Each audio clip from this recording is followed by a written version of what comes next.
the adult education and enhanced funding. The close of a three-day National Stakeholders Conference on Education Thursday meant to deliberate and perhaps validate the recommendation of a task force report to review the entire education system.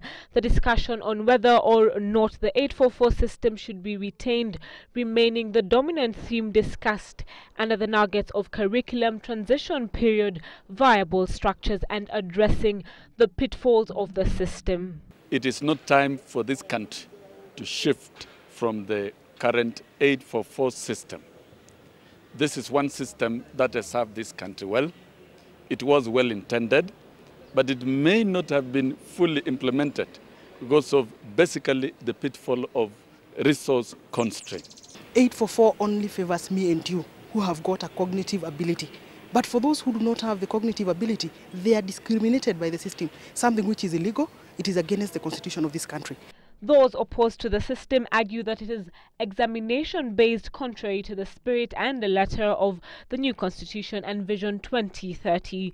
They say the proposed new system seeks to accommodate other disciplines such as child development, skills and competences at each level from early childhood to university. What would see pupils complete 2 years in early childhood development education, 6 years in primary, another 6 years at secondary and at least 3 years at the university. Secondary education will be divided into junior and senior levels in the Task Force 2663 proposed system.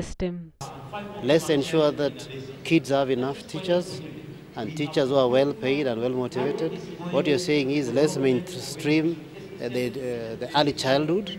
We are saying let's equip those schools. That is not about structure. That is enriching our system. It's not possible because, as I mentioned earlier, our recommendation is for an education which is child-based. It's based on the growth, the mental growth of the child, right from early age. And it is very important that it is understood in that light. It's not just a question of modifying here and there. It will not work. After the conference deliberations, the Ministry of Education will prepare a sessional paper to be presented to the Cabinet and later Parliament for adoption, giving way to the establishment of an Education Act. It is very much important for us to have a commission for education reforms that will carry forward the aspirations of the stakeholders and the process.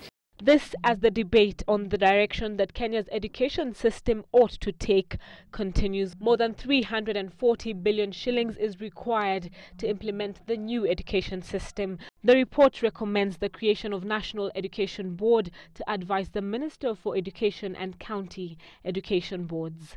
Mbilu, Citizen Live at 9.